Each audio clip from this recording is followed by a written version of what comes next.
त्याचा वापर आपल्याला करावा लागेल.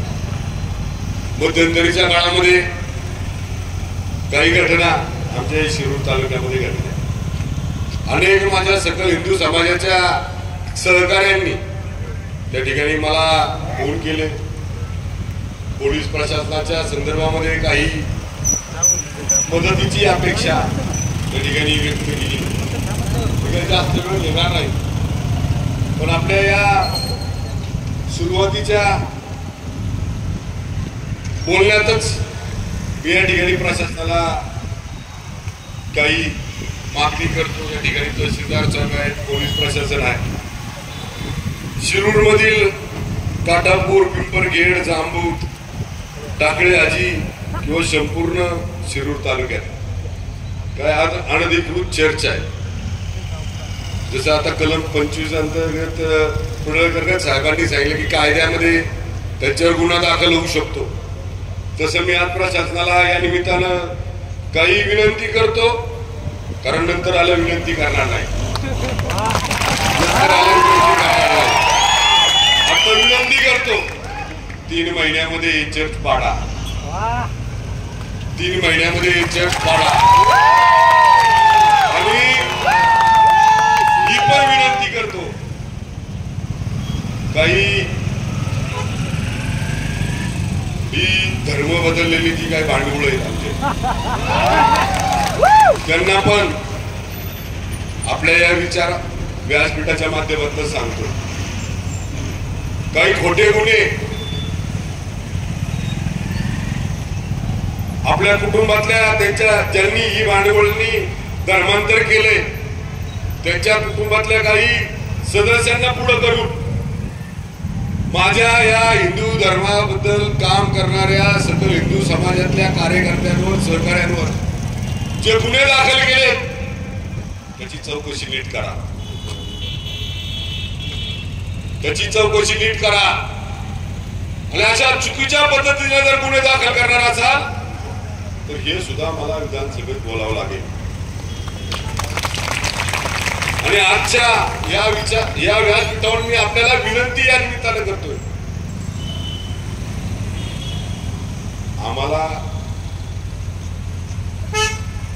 जे सर्व धर्म समभाव, सेक्युलर पुरोगामी विचार हे जे तुमच्यापाशी येऊन कानाला लागतायत, ज्यांना यांच्या जीवावर आपलं राजकारण करायचंय, राजकारणात पोळी भाजायची, त्या लोकांपासून सावध राहा, त्या लोकांपासून सावध राहा. महेश लांडगे या धर्मांतर करणाऱ्या या पादऱ्या फादऱ्यांच्या जीवावर राजकारण करत नाही, ज्यांच्या जीवावर राजकारण करत नाही. जो धर्म आम्हाला आता महाराजांनी सांगितला, जो धर्म आम्हाला पडळकर साहेबांनी सांगितला, जो धर्म त्यांच्या प्रत्येक वाणीमध्ये धर्मवीर छत्रपती संभाजी महाराज ज्यांचा बलिदान मास साजरा आपण करतो वडूमध्ये, या शिरूरची भूमी आहे, या शिरूरची भूमी आहे.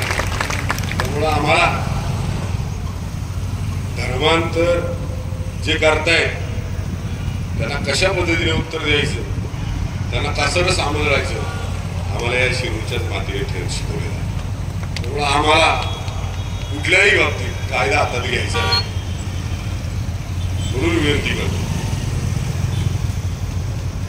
एक प्रबोधनकार म्हणून महाराज आले, एक माझी रणरागिणी म्हणून भगिनीत आलेल्या कायद्याचा सखोल अभ्यास असे आमचं पडळकर साहेब आहे. मी तर तुम्हाला माहिती आहे, मी पैलवान आहे, मी पैलवान आहे. त्यामुळं मी 2 हात करायला कोणाला घाबरलो नाही, मी घाबरणार आहे.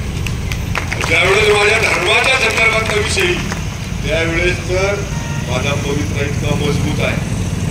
पवित्र माहिती आहे तुम्हाला? कुस्तीमध्ये काय महत्वाचं असतं? पवित्र. माझ्या धर्माचा पवित्र मला सांगतो, अशा धर्मांतर करणाऱ्या पादऱ्या फादऱ्यांना जिथं दिसेल तिथं ठेचून मारा.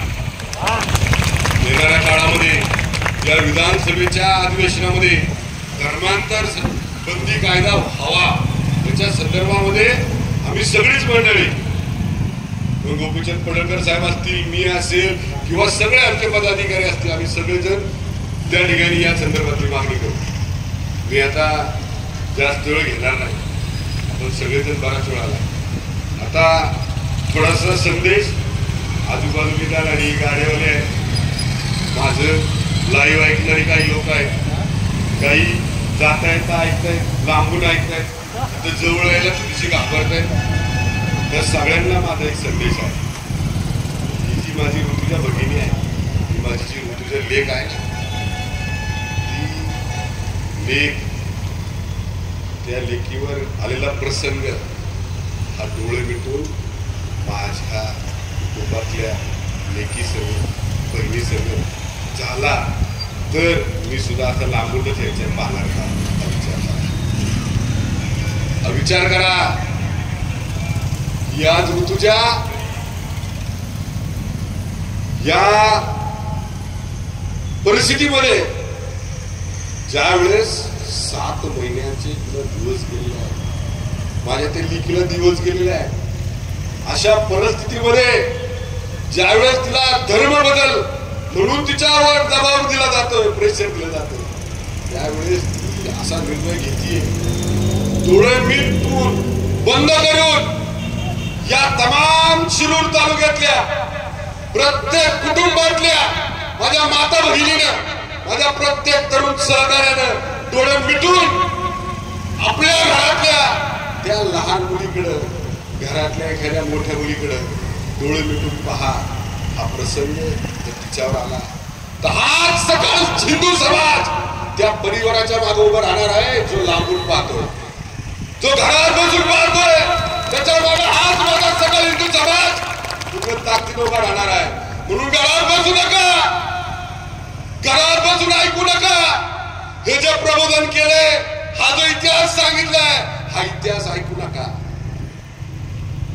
तो अंमलात आला, तो सत्यात उतरवा, तो सत्यात उतरवा.